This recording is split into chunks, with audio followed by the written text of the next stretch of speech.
Hi YouTubers, my name is Kevin and you're watching the Royal We Daily Discussions. In this message I want to talk with you about when it is good to allow toxic, abusive narcissists to win in the situation that you are wrapped up in a toxic relationship. Now, before you say, Kevin, wait a minute, there's no way I want to allow toxic narcissists to win. They should lose and they should lose everything. I want to let you know that when I talk about winning, what I'm really talking about is just ending the game that you are in with toxic, abusive narcissists and allowing them to go their own way so that you can go the opposite way and receive the blessings that you have in store for your life. Now, first and foremost, we have to have this understanding and we have to be perfectly clear about this, that when you are in toxic relationships, it is oftentimes a result of being with people you have no business being with, doing things you have no business doing, and going places where you have no business going. This is the Royal We motto. And now some of you might be saying, yeah, but Kevin, it's my family that we're talking about. It's my dad, it's my mom. It doesn't matter. After a certain age in life, your mom and dad are no longer your mom and dad, so to speak. Their responsibility has ended, and now the only responsibility over you is yourself. You are responsible to maintain your health and your well-being. And this is in regards to family. So now back to this topic, then when is it appropriate to allow the toxic, abusive narcissists that you have been dealing with to win? And what exactly does it mean? Well, you've probably spent the majority of time in a toxic relationship trying to fight and argue and banter and prove yourself to them. You've asked them in every possible polite way to be respectful of you, to be respectful of your family, to be respectful of your personal boundaries, to please stop calling you names, please stop being disrespectful to you, please stop cussing at you. And it almost seems like toxic, abusive narcissists get a kick out of this stuff. It almost seems like they're enjoying watching you as you go and you ask them and you beg them and plead with them, and the reality is that they are enjoying it. The problem with most of us, you and me, is we were raised with this idea that if we continue to do things in a loving way, especially if you were raised in modern Christianity, where if you just continue to just love them and continue to just be kind and turn the other cheek, so to speak, then they'll change.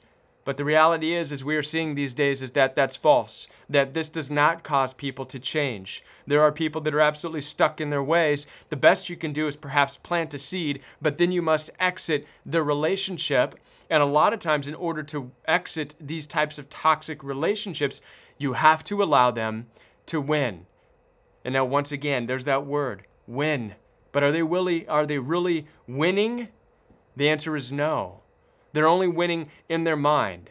So toxic, abusive people, they need to be on top. There is no reconciling relationships with them. There is no equality with them. This is why you're stuck trying to get them to respect you, and they're enjoying being on top, because in their world, somebody is on top and somebody is on the bottom. They look at life as a hierarchy, and this is why everything in a relationship with a toxic person is a competition, because they are either on top of the hierarchy or they're not in the relationship whatsoever, or they will do everything and they possibly can do to be on the top of that hierarchy. It's very tribal, and this is how they live. You, on the other hand, are looking just more for equality. So the best way to get out of these toxic situations is to allow them then to believe that they can choose what they want to do and go their own way. So for example, if they want to choose to believe that you are an ignorant person, that you are selfish and that you are judgmental, by allowing them to win, this is what it looks like.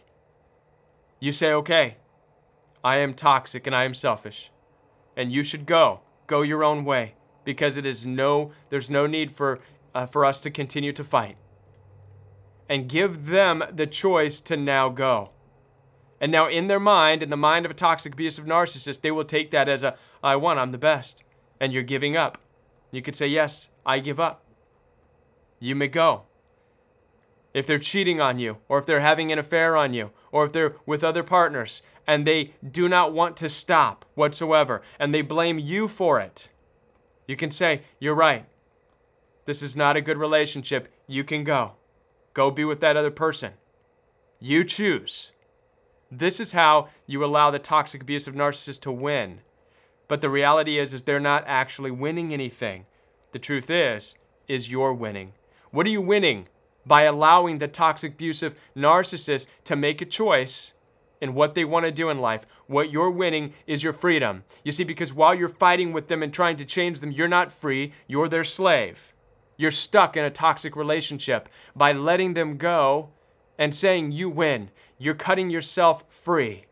And now don't worry about the toxic narcissist going on and having a better life than you, even though it might seem that way, because that's what they do. They arrogantly jump into another relationship, but the reality is you are healing and becoming stronger, and you're becoming accustomed to a new way of living with new strength being provided in you. There is an excellent story that I want to share with you. It's out of the ancient literature of the Old Testament, and it's about Abraham.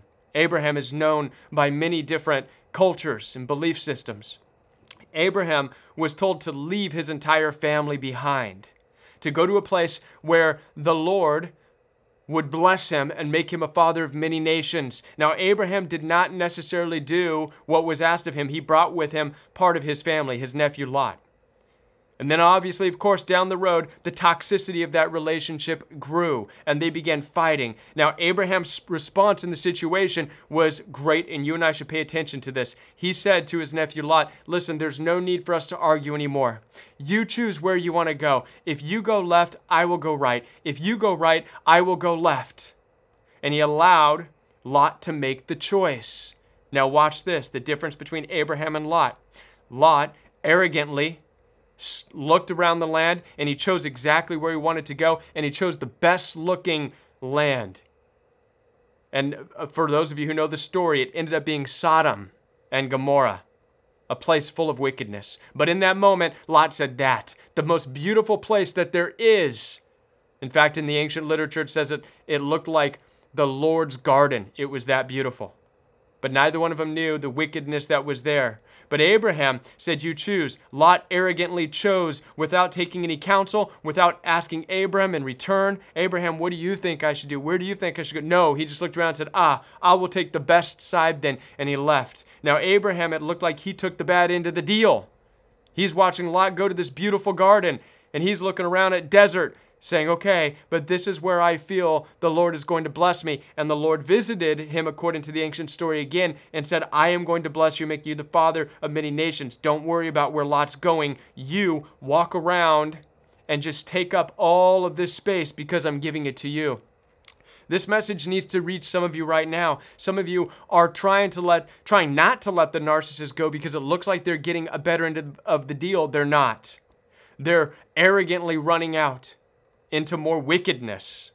Meanwhile, you do need to stand back, separate yourself, go no contact, by allowing them to go their own way and by allowing them to perceivably win in the situation and have the choice to move on in the situation. You're really the one moving on and strengthening yourself and rediscovering your purpose and starting over in a brand new territory, while the abusive, toxic person is moving on to what looks like greener pastures, but really wickedness is hidden there because they're too arrogant to work on any healing. They're too arrogant to seek counsel on where they're going. They're just going to run off and fall into the trap that they always fall into. Well, you need this healing because you are set apart and you're going to be blessed. Listen, I want to be a part of your healing journey. Visit www.jointheroyalwe.com.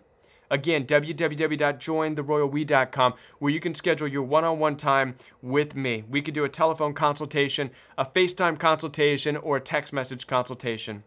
I also encourage you to join me every Monday night for Royal We Live Chat. This is where the whole community comes together. We ask questions, answer questions, and you can even call in for free as long as you know that it is live.